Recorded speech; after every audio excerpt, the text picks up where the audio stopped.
Tantor Audio, a division of Recorded Books, presents Trick by Domenico Starnone, translated by Jhumpa Lahiri, narrated by Will Damron. Introduction by Jhumpa Lahiri. Dolcetto o scherzetto is Italian for trick or treat, only inverted. The literal translation is treat or trick. A prankster's slogan that masked children seeking something sweet say in the dark, in a darkening season, on the thresholds of strangers' homes. The phrase, coined in America, is both solicitous and imperative, mirthful and menacing. When a child says trick or treat on Halloween night, it's up to the adult either to play along or suffer the consequences. And so I landed on Trick as an English title for Scherzetto, Domenico Starnone's 14th novel, even though until recently Halloween has had little traction in Italy, and nothing to do with this book. But when I translated the word scherzetto in one of the novel's key scenes, trick fell short. My spontaneous solution was the expression, gotcha, and after completing the first draft, I asked Starnone if the Italian equivalent, ti ho beccato, conveyed the sense of scherzetto. Not really, he replied, adding that it was closer to a proposal. Let's play around. Let's have a little fun. The adjective little is key. Scherzetto is the diminutive of the noun scherzo, derived from the verb scherzare, which means principally to joke or to play. Scherzi, one quips in Italian to say, you're kidding. Musicians know that scherzo indicates a vigorous movement in a composition to be executed playfully. Note the associative, connective tissue rapidly forming between these words: trick, joke, kid, kidding, play. Trick is an extremely playful literary composition. It's about a kid, dealing with a kid, having kids, kidding around. It's about how it feels when the joke's on you. In some sense, the real protagonist of this novel is not a person, but a playing card, the Joker. A trump card, a wild card, a jester, a clown. A card of American origin whose identity is mutable, that can substitute for others. One might think that the word for joker in Italian would have something to do with scherzo. Instead, it's called a jolly, an English adjective that has become an Italian noun, the imported etymology based on the fact that early versions of the card were called the Jolly Joker. Borrowing, copying, converting, replacing, bleeding together. Trick is an ongoing act of juxtaposition, a thrust and parry in which two very different works of fiction confront, confound, and cross-pollinate one another. Trick, set in Naples, is about an aging illustrator commissioned to create images for a deluxe Italian edition of The Jolly Corner, a celebrated ghost story by Henry James, published in 1908 and set in New York City. James was an American author who spent most of his life in Europe.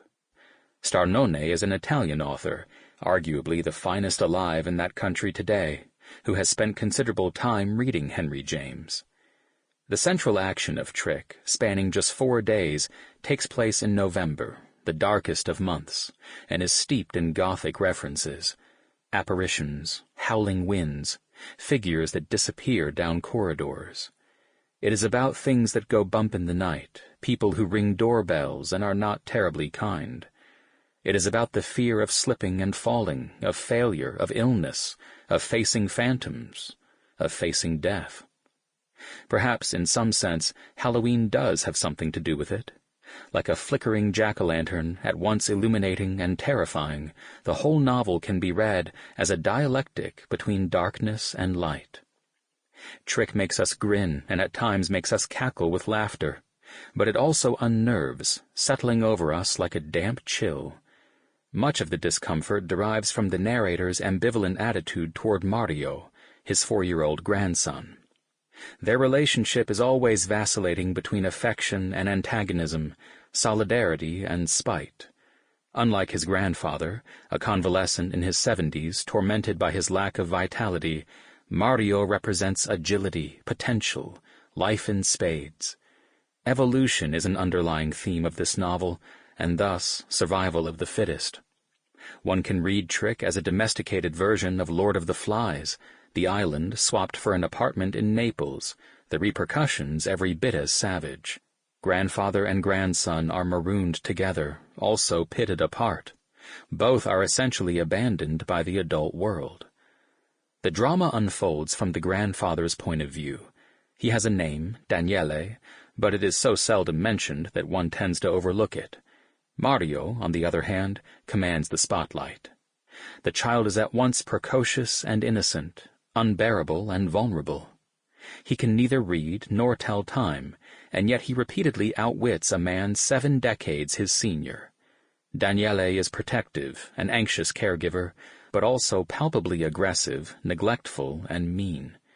Mario's impulse to mimic his grandfather is poignant, and might be read as a form of flattery, but it is interpreted, by a puerile old man who bristles even at the term nonno, grandfather in Italian, as defeat. An epigraph for Trick might have come from Heraclitus. Lifetime is a child at play, moving pieces in a game. Kingship belongs to the child. Fragment 123. Like Mario and his grandfather, the very narrative weave of this novel is at loggerheads. It shuttles between witty dialogue and rich meditative passages, fast-paced action and scalding interior reflection. It is tonally bifurcated, serious and silly, lugubrious and light-hearted, ironic, desperate, full of bile. The Italian writer Goffredo Fofi points out that it is written in 2 different registers. Conversations between characters are what push the story forward, but stepping back, the reader discovers a potent metafictional exchange between Trick and the Jolly Corner, as well as a series of broader analogies between New York and Naples, James and Starnone, language and image, present and past. This novel reminds us that much of art is about communicating with the dead. There is no disputing the fact that Trick resembles, one might go so far as to say channels, the Jolly Corner. Not surprisingly, both works are preoccupied by notions of similitude, simulacra, doubles, interchangeability. At first glance, the surprising kinship, independently forged by Starnone, seems straightforward. Both stories, simply put, are about the horror of returning to one's place of origin.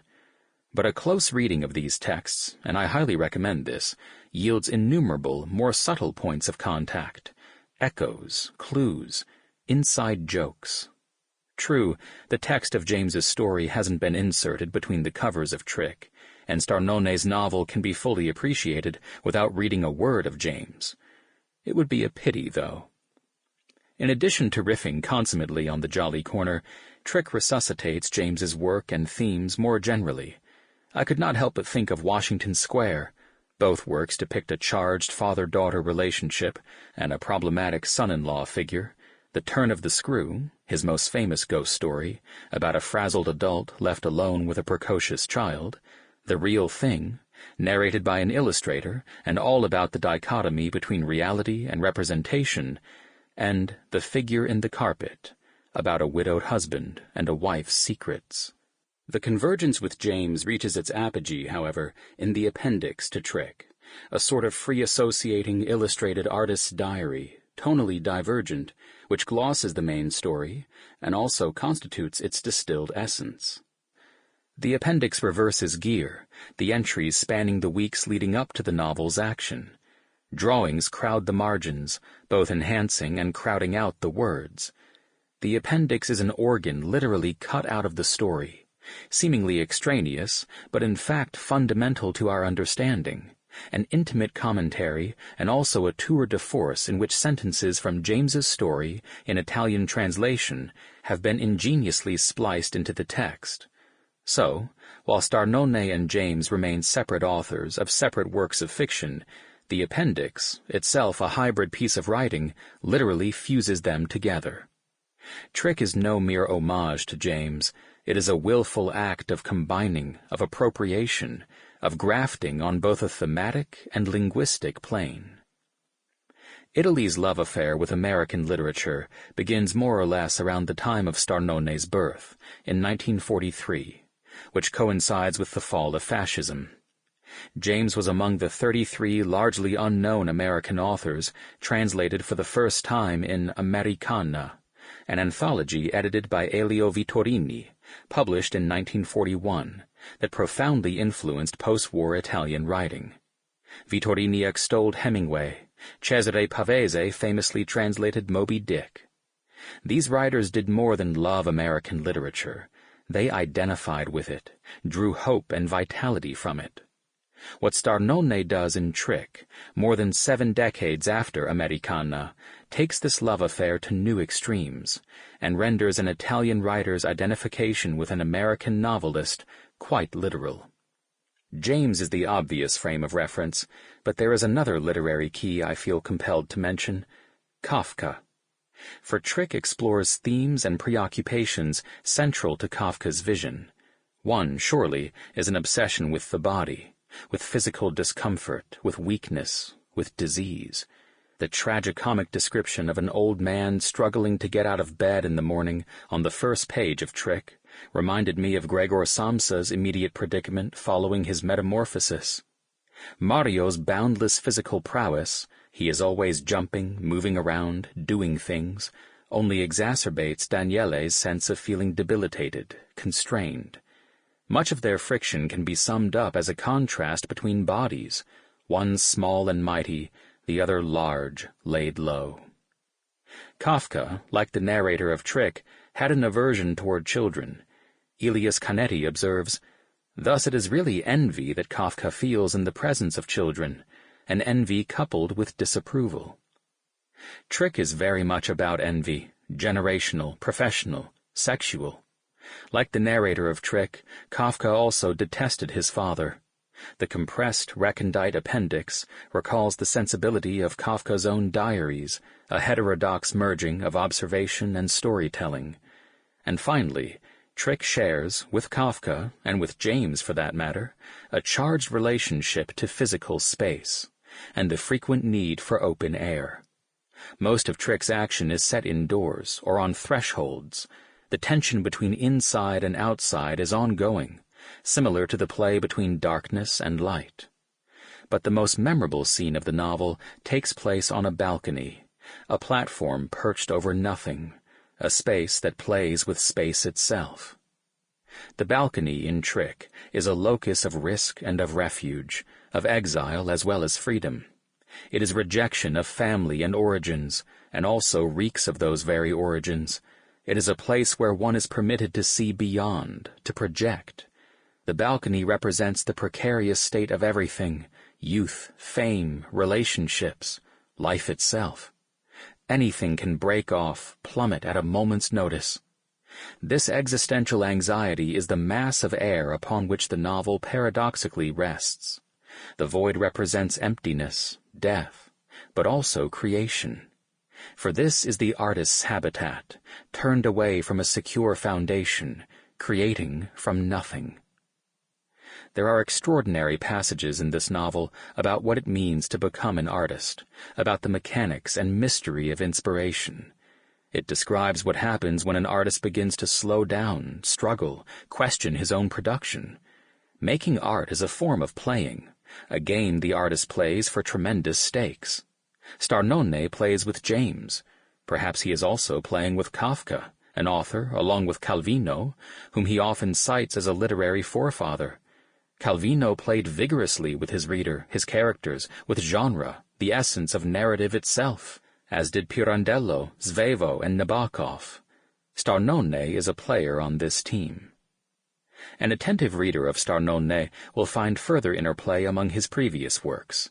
Certainly Spavento, a novel largely about illness, whose title means fear in Italian, Via Gemito, about childhood in Naples, about a hateful and hated father, and Ties, about defining ourselves, growing older, and what binds one generation to the next. Trick stems from this body of work, but is its own creature, inventive at its very core. Of course, this is all speculation on my part. Starnone is a writer who knows never to show his full hand.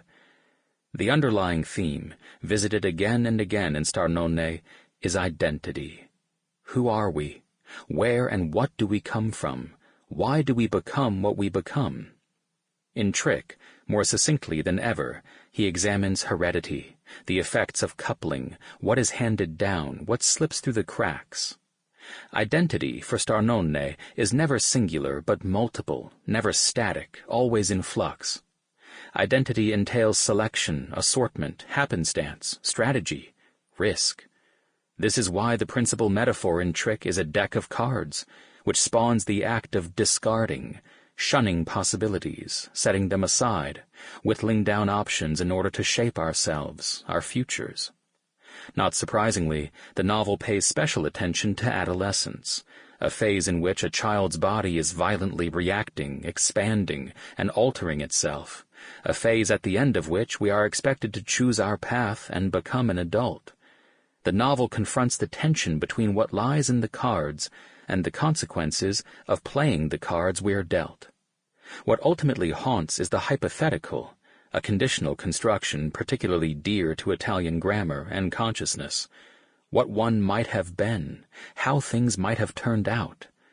Like Spencer Bryden in The Jolly Corner, the protagonist of Trick is assaulted less by who he's become than by what he didn't, by what James calls all the old, baffled, forsworn possibilities. The word scherzetto also means a minor work or composition in Italian. But there is nothing minor about this novel, apart from Mario, who is indeed quite small. Trick is not a story for children, nor is it a novel for those in need of reassurance. Here is the fine print that most of us prefer to ignore as we blunder through life. It warns us that childhood is scary, as is falling in love and getting married, as is old age. We are prey to rage along the way, at one's parents, one's offspring, one's choices, one's own blood.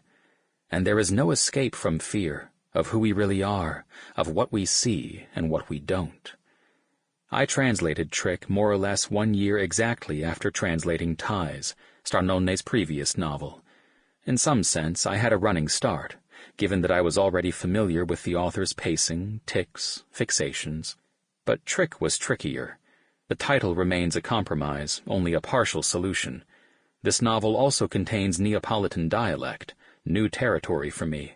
The use of dialect underscores the tonal double register, and also represents the protagonist's hostile relationship to himself, his city of origin, his past. Some of this dialect I intuited. Other terms, rife with violence and obscenity, were politely translated for me into Italian by Starnone himself. Certain wordplay was impossible to capture. What to do, for example, with a term like schizzar via? It appears in a passage which describes the balcony, and is used to convey the tenuous connection between a building and the cantilevered platform that protrudes. I translated it as flying off. But schizzare refers to liquids, too. It's the water flicked between Mario and his grandfather when they say scherzetto to each other, though in that scene Starnone opts for a close cousin, spruzzare. Schizzare refers to fluids that burst, that hemorrhage. In the opening paragraph, we learn that the artist protagonist of Scherzetto has undergone surgery followed by blood loss, a transfusion. Serendipitously, schizzo is also the word for a drawing, a sketch, the first draft of a book. Treziare was another dilemma, another delight. It's a strictly Neapolitan verb that refers to the card game trezette, and refers to the slow reveal of cards in hopes of finding the 3 that wins the game. But it has a broader meaning in Neapolitan culture, used to describe the sensation of joyfully anticipating something. For example, the way a child counts down to Christmas. It's a word tailor-made for Trick, a term that stitches together many of its myriad themes. In Italian, one slowly savors the full range of meaning, of reverberations. In English, much of this linguistic complexity drains away. To translate is to walk down numerous scary corridors, to grope in the dark. I took my cue from the illustrator protagonist of Trick. In the appendix, he writes, "Thoroughly knowing the text is the first step to working properly." This was what I did, reading and rereading not just Starnone but James, first in English, then in Italian translation, thereby both closing the circle and forming a triangle. Translation, much like this novel, is the intersection of two texts and voices, but a legitimate translation of Trick required 3 players, Starnone, James, and me. Reading The Jolly Corner in English after translating Trick was something like walking through a hall of mirrors. Sentences, words, images, and motifs began to emerge, to startle me, recognizable but distorted. Trick rewards the reader who looks carefully. Like The Jolly Corner, it plays with optics, with the eye, and with I. To read both texts is to experience an act of ongoing mutual illumination, each text serving as an annotation and alter ego of the other. The more I moved between texts, the more I marveled. Starnone uses languages the way a great painter works with color, conjuring the illusion of 3 dimensions from a blank flat surface. I spent days deepening my understanding of key terms in Trick: scherzare, giocare, buio, rabbia, vuoto, joking, playing, darkness, rage, emptiness. When Starnone plays with these words, he knows how to tease out and release their potential, how to shuffle their complex ontological identities, in brief, how to treziare with unparalleled finesse. Scholars and critics will be playing for years with this novel, teasing out its various layers, links, correspondences. As a translator, I too had my share of fun. My version of Trick, the first in English, is just one of many that might have been. A translation is nothing if not a process of elimination. For every sentence I constructed, I had to discard numerous possibilities. A translation is also, by definition, the offshoot of a pre-existing text. My hope, immodest as it will sound, was to channel Starnone's style, to write as if he were writing, to somehow copy and paste him into English. This, too, involves something of a trick. A translation surgically alters the text's identity, insisting upon a foreign linguistic DNA, requiring a transfusion of alternate grammar and syntax. The generational bond between texts is indisputable. One descends from the other, and thus they remain connected, as distinct as they may be. Translation is an act of doubling and converting, and the resulting transformation is precarious, debatable even in its final form. Starnone's text remains the parent that spawned this translation, but somewhere along the road to its English incarnation, it also became a ghost. Chapter 1. 1.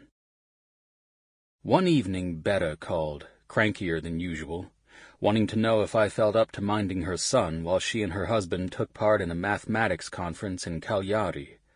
I'd been living in Milan for a couple of decades, and the thought of decamping to Naples, to the old house I'd inherited from my parents, and where my daughter had been living since prior to getting married, didn't thrill me.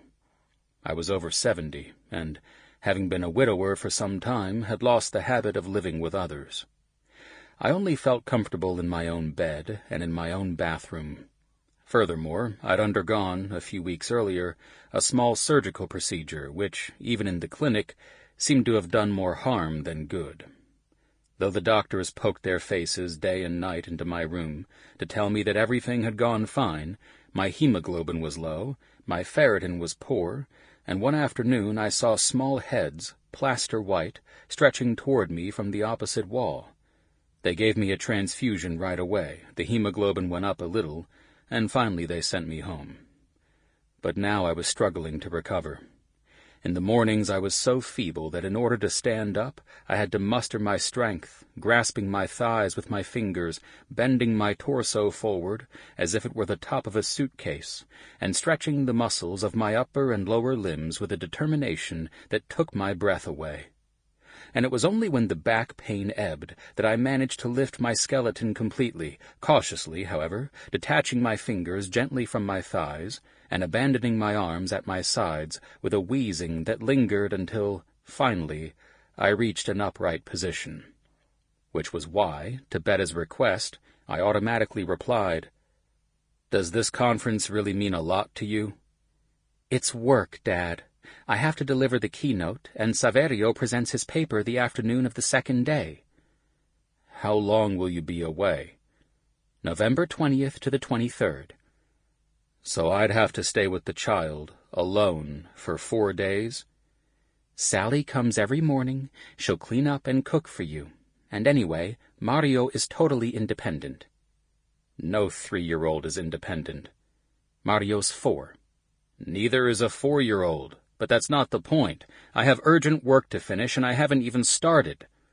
"What do you have to do?" "Illustrate a story by Henry James." "What's the story?" "A guy goes back to one of his former homes in New York and finds a ghost. That is, he finds who he would have been were he to have become a businessman." "And how long does it take you to draw pictures for a story like that? It's a month away. You have the time. In any case, if you haven't finished by the 20th, you can bring your work here. Mario knows not to get in the way." "Last time he refused to get out of my lap." "Last time was 2 years ago." She reproached me, saying I was wanting both as a father and a grandfather.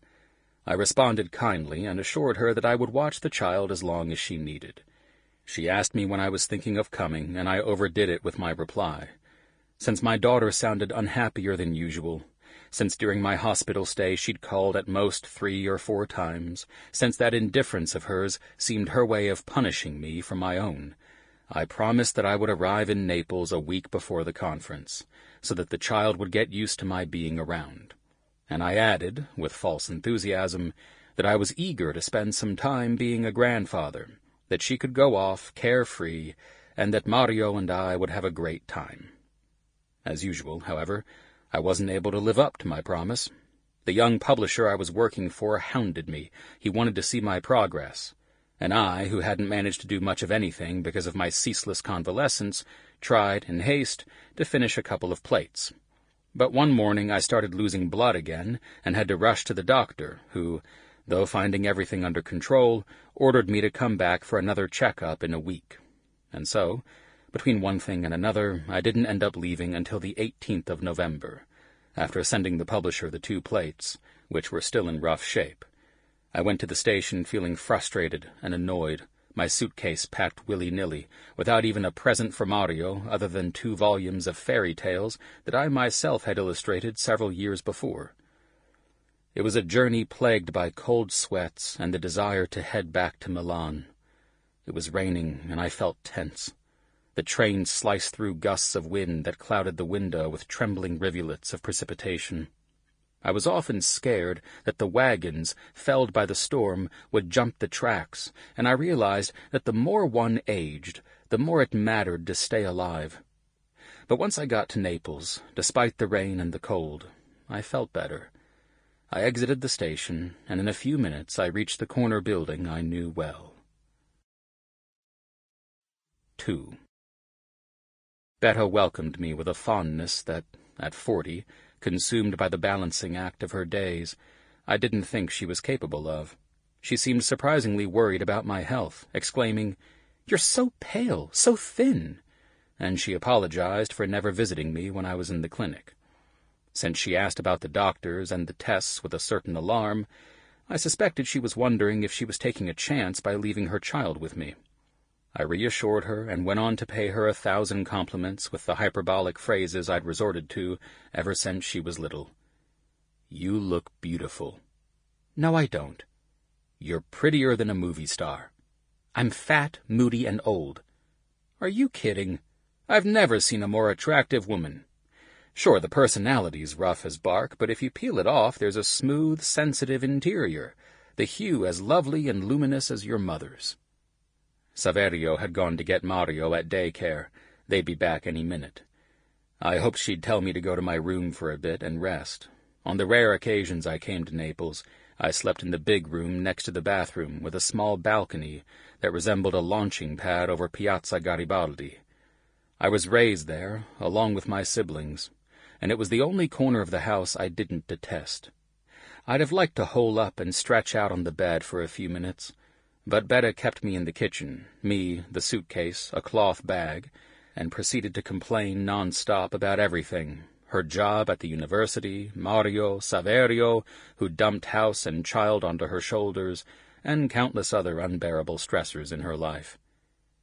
"Dad," she almost shouted at a certain point, "I am—" Sample complete. Ready to continue?